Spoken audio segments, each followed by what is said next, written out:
법을 몰랐다고요? 아니면 법을 잘못 알고 계셨다고요? 제대로 법 읽는 방법을 알려드리는 시간입니다. 법 읽어드립니다. 자, 세 분은 뭐 대리운전 혹은 발레 파킹 이용 안 해보신 분은 없으시겠죠? 아, 그렇죠. 뭐, 네. 발레 파킹은 뭐, 주변에서 요즘에 뭐, 흔히 다, 이용하는 거기 때문에, 무조건 맡기게 되죠. 맞습니다. 발레 파킹 그렇고 대리운전도 회식이나 술자리에 가졌을 경우에 반드시 또 부르는 서비스 중에 하나니까 말이죠. 맞아요. 아, 근데 이게 제가 여쭤본 질문이 그런 겁니다. 이런 서비스를 맡겼다가 어이없는 사고를 당했다거나 한 경우가 있으신지. 그게 좀 애매한 경우인데 네. 이제 차를 받았는데 살짝 이제 스크래치가 나는데 네. 이게 이제 애매한 거예요. 내가 한 건지 아니면 여기서 지금 한 건지 그러니까 서로 약간 그런 좀 민망한 상황이 좀 있을 때가 있어요. 예. 아니면 그런 경우도 있죠. 차 안에 귀중품이 없어진 거. 어이구, 야, 이거는. 근데 지금 이분을 함부로 의심하기에도. 그럼요. 그렇지. 그것도 아니지. 명분도 없고, 굉장히 난처할 때가 있죠. 그거 어떻게 했어요? 그 물건? 제가 잃어버린 거였더라고요. 제가 다른 데에다가 놓고 와서 사람을 의심했더라고요, 제가. 정말 꽁트처럼 마무리돼서 다행이에요. 그죠? 예. 아니, 저도 대리운전 한번 불러서 가는데, 와, 저기, 진짜 때마침 이 국회 근처였어. 여기 옆에 그 한강변으로 네. 이렇게 밑에 내려가가지고 우리 가는. 네, 알죠. 노들길이. 네네. 거기 가석방지턱이 있는데. 어? 저 옆에 거의 훅 날랐어. 야, 속도를 줄여야 되는데. 옆에 기사님 어떻게 됐어요, 그래서? 하체가 우당탕 하면서. 아, 속상하다. 근데 이런 경우들 많아요. 뭐 발레 파킹이나 뭐 대리운전 맡겼을 때 뭐 보험이 되어 있으면 이제 이런 부분 보상받을 수 있는데 친구들 간에도 차 잠시 뭐 타보겠다고 했다거나 그렇지. 아니면 빌려주거나 네. 사실 그런 부분 위험할 수 있거든요. 그럴 때 조금 기스가 나면 복잡한 문제 발생하기도 합니다. 자, 오늘 법 읽어드립니다가 딱 대리 주차 때문에 벌어진 일이라고 합니다. 사연을 만나보시죠. 아, 자기야, 드디어 제주도로 떠나는구나. 바다, 흑돼지, 돌 하루방. 자, 우리 이번엔 말 타러 갈까? 이랴! 아이고 말 탈 생각보다 얼른 주차나 합시다. 저기 대행 주차 있다. 저기다 맡기자. 시간 없어. 아, 남한테 차를 맡기면 아무래도 좀, 사고가 좀, 괜찮을까 고민은 되는. 그만해. 나 진짜 집에 간다. 알았어. 자, 어서 오십시오. 저희가 안전하게 주차해드릴게요. 책임보험 가입 때 잊고 안심하고 맡기시면 됩니다. 아, 저기 제 붕붕이가 정말 소중한 애거든요. 아, 제발 잘 좀. 아, 믿고 맡기세요. 운전 경력 20년, 무사고, 걱정 놓으시고 즐거운 시간 보내세요. 아, 정말. 진짜 저기 조심조심 애기 다루듯이 좀, 예. 아이, 걱정 마세요. 고객님 차는 저희가 안전하게 보관합니다. 어후! 와, 이번 여행 진짜 최고였다. 나 제주살이 해야겠어. 피곤해. 얼른 집에 가자. 차 왔다. 가자. 오, 내 붕붕이 아빠 기다렸죠? 잘 있었죠? 이거 앞이 왜 이래? 뭐가 다른데? 저기 고객님, 저 차가 이게 뭐야, 뭔데? 아, 그 왜 말을 못해. 아, 그러니까 고객님, 저희 기사님이 실수로 차단기를 차단! 아니, 내 붕붕이! 이게 뭐냐고요? 지금 어떠실 거예요, 이거 지금? 아유, 그래도 저희 사장님이 수리를 해놨습니다. 타는 데는 문제가 하나도 없습니다. 이거 순정 부품 맞아요? 뭔가 이상한데? 뭐 거의 똑같은 거라고 보시면 됩니다. 그리고요, 저희가 보상금도 드려요. 아, 맞아요. 저희 사장님이 보상금 450만 원을 준비하셨습니다. 그것도 현금으로 딱. 450만 원? 아니, 수리비가 몇 배인데? 그게 그 약관에 다 나와 있어서 그 약관 그대로 한 겁니다. 내가 잘 아는 변호사한테 전화해야지. 안 되겠어. 아이, 고객님 그러실 필요까지는 없죠. 우리가 원만하게 해결하시죠. 예. 법정에서 만날 필요 있다고요. 내 붕붕이 어떻게?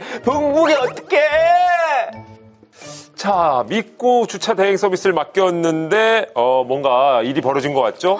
거기다가 이제 주인의 그 동의도 없이 수리까지 해놓고 말이죠. 야, 이거 좀 예민할 수 있는 문제입니다. 네, 맞아요. 그 사건을 좀 정리해드리면 커뮤니티에서 화제가 됐던 그런 사건이고요. A씨가 김포공항 대리주차업체에 45,000원을 내고 차량을 맡겼는데 이 업체가 책임보험에 가입돼 있다고 홍보를 하니까 안심하고 맡긴 거예요. 근데 이제 여행을 마치고 돌아오니까 기사의 실수로 차단기를 들이받아서 그릴이 손상됐다 이런 설명을 들었습니다. 심지어 이제 하부 부품은 업체가 임의로 사설 업체를 통해서 교체를 한 그런 상황이었어요. 야, 남의 차를 임의로 수리했다는 게 이거 말이 되나요? 이 문제는 약관 때문인데 그 업체 홈페이지에는 차량 수리는 반드시 당사에서 지정한 업체에서 해야 된다라는 조항이 있었고 내부 규정에 따라서 요금의 100배인 450만 원만 보상하겠다라고 주장을 했습니다. 이제 결국 A씨가 소송을 진행했고 사건은 재판으로 넘어가게 됩니다. 야, 약관에 그런 내용이 있었다. 이거 굉장히 강력한 무기로 들리는데 솔직히 약관을 꼼꼼히 보는 경우가 거의 없거든요. 뭐죠. 자, 재판 결과는 어떻게 나왔습니까? 이 약관 문제 네. 있어 보이지 않나요? 네. 아니 업체에서 지정하는 그런 수리 업체만 가야 된다. 네. 보상금도 딱 정해져 있고 1심 재판부의 판단은 이 약관이 고객에게 현저하게 불리하고 공정성을 잃었다 이렇게 판단을 했습니다. 그러니까 신의성실 원칙을 위반한 해당 조항은 무효로 보았고 예. 업체 측의 수리비 전액과 위자료를 포함해서 총 1,600만 원을 배상하라는 판단을 내렸습니다. 신의 성실. 네. 신의 상실이라고 하면 제가 좀 이해될 것 같은데 이 신의 성실 원칙이 뭐죠? 민법 2조에 나와 있는 그런 개념이에요. 그러니까 권리와 의무를 성실하게 이행해야 된다 이런 뜻으로 좀 이해를 해볼 수 있는데 쉽게 얘기해서 업체가 서비스를 제공했다면 그냥 서비스를 어떤 방식으로든 제공하면 되는 게 아니라 적어도 정당하게 그리고 그에 따른 책임도 져야 된다. 이런 취지로 좀 이해해 볼 수 있을 것 같습니다. 그리고 약관법에 따라서 고객한테 일방에 현저하게 불리한 조항을 담고 있으면 그것은 공정성을 잃었다고 보고 해당 조항은 무효로 보고 있거든요. 그러니까 업체가 이미 정해둔 규칙이라고 해도 너무 현저하게 불공정하면 이 부분을 무효로 할 수 있다는 내용을 담고 있습니다. 자, 그렇다면 법원이 공정성을 상실했다고 본 근거는 뭘까요? 세 가지를 들고 있는데 첫 번째는 거의 독점적이었다는 거예요. 그러니까 공항 인근 주차장이 한정적이죠. 많지 않기 때문에 실제로 이 업체가 우월적인 지위를 갖고 있었다. 소비자의 선택의 폭이 없었다. 이런 부분을 하나 들고 있고요. 두 번째로는 차량이 어떻게 파손됐는지, 왜 파손됐는지 그 경위와 상관이 없이 무조건 보상을 주차 대행료의 100배까지로만 한정하고 있다는 점도 문제라고 근거를 삼았습니다. 그리고 세 번째, 이 약관이라는 게 존재하는데 이 소비자, 고객은 이 약관에 대해서 설명을 들은 그런 정황이 없다는 거예요. 그래서 이런 부분들을 근거로 해서 고객이 일방에게 불리한 약관을 적용받을 것을 강요당했다. 이런 취지로 보아서 충분한 설명도 없었고 피해 보상도 충분하지 못했다라는 점을 근거로 문제선을 삼았습니다. 야, 그러니까 사용자, 소비자 입장에서는 다행이네요, 정말. 자, 근데 주차 대행 중에 과속을 해서 과태료가 나온 경우가 있습니다. 이럴 때는 어떻게 해야 할까요? 실제로 이제 몇 년 전에 한 주차 대행 업체 직원들이 고객차를 자기들 이동수단으로 써가지고 논란이 된 적이 있어요. 근데 이제 주차 대행 업체 직원이 고객의 차를 곧바로 주차장으로 옮겨놔야 했는데 다른 직원을 무전기로 불러서 차에 태웠다. 이 차량을 퇴근용으로 이용하자라고 말하는 내용이 블랙박스에 담겼다고 합니다. 야. 그래서 실제로 이들은 그 고객의 차를 운행해서 공항과 중간 집결지 그리고 주차장 간 직원들의 이동용으로 자유롭게 사용했다라는 건데요. 그 업체에서는 일부 직원의 일탈이라면서 재발하지 않도록 우리가 교육했고 그다음에 아울러 법적인 문제는 없다라고 주장을 했는데 결국 업체 직원들은 자동차 불법 사용 혐의로 입건이 됐습니다. 만약에요, 이 주차 대행 직원이 바로 주차장으로 안 가고 예를 들어서 드라이브를 한다거나 네. 개인적인 용도로 사용을 했다면 이거 불법적인 거 분명합니다. 자동차 불법 사용죄에 적용이 되어서 형사처벌도 가능한 상황이고요. 차주의 허락 없이 개인적인 용도로 이용하면 이 법률에 적용된다 볼 수 있습니다. 이 공항에서 맡기는 주차 말고 이 호텔 발렛 파킹 같은 경우에는 사고가 나면 책임이 누구한테 있는 건가요? 그 대구의 한 호텔에서 이 발렛 파킹을 맡겼다가 차량을 도난당한 사건이 있었어요. 그 주차원이 키를 프런트에 이제 방치해 두고서 자리를 비운 사이에 도둑이 차를 몰고 가버렸고 결국 사고까지 내고 도망쳤습니다.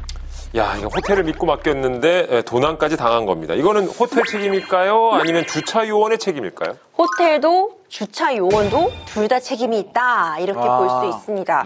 결국 고객의 차량을 맡기는 순간 이미 계약은 성립되었다 이렇게 볼 수 있기 때문에 주차 요원과 호텔 측에서 이 차량에 대한 관리 책임을 부담하게 됩니다. 호텔은 사용자인 만큼 일단 배상 책임이 있고 아마 그 대행 직원에게 이 배상한 부분에 대해서 구상권을 청구할 가능성이 높아 보입니다. 그럼 차주가 직접 해결을 해야 할 일은 없는 거죠? 차주가 만약 이 전 과정에서 과실이 없다고 한다면 별도로 차주가 직접 어떤 일을 해야 될 부분은 없다고 보여지고요. 자동차 손해배상법에 따라서 이 발레 파킹 업체가 책임을 1차적으로 부담을 하게 됩니다. 자, 나 말고 다른 업체라든지 다른 사람에게 차를 맡길 때 확실히 주의를 해야 될 것 같은데 안전하게 맡기는 방법이 있을까요? 그러니까 차량을 맡기기 전에 뭐 외관, 그다음에 휠, 타이어, 계기판 주행거리 같은 것들을 꼼꼼하게 사진을 찍어두고요. 반납받을 때 바로 상태를 확인하는 게 제일 좋은 방법입니다. 실제로 이제 차량 파손을 뒤늦게 확인하더라도 블랙박스 영상이 없으면 입증이 어려운 경우가 너무 많습니다. 그러니까 미리 체크하는 습관이 꼭 필요합니다. 야, 이건 실은 우리가 여행지 가서 렌트카를 빌릴 때 하는 작업이잖아요. 네네. 미리 외관 사진 다 찍고 그 업체에서 확인을 받아야 하는 거. 네네. 우리가 그런 또 준비가 필요하겠네요.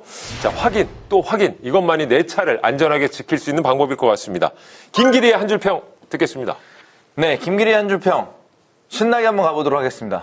요요 차 맡길 땐 신뢰보단 확인이 필요. 약간 체크, 내 차 체크, 블랙박스 체크, 체크, 체크 in my car. 훌륭하다. 이거 너무 잘 좋았다. 야, 지금까지 한 줄 평 중에 저는 별점 5개 드리겠습니다. 별로 안 감사합니다. 자, 문제가 발생하면 가장 후회하고 번거로워지는 건 차주죠. 최악의 경우 법정 분쟁까지 가야 하는 일 누구도 원치 않잖아요. 누군가에게 차를 맡길 때 확인하는 것 또한 차주의 의무인 것 같습니다. 자, 오늘 준비한 내용 여기까지입니다. 다음 시간에도 우리 삶에 도움이 되는 법과 함께 다시 찾아오겠습니다. 우리들의 법 다음 시간에도 함께해요.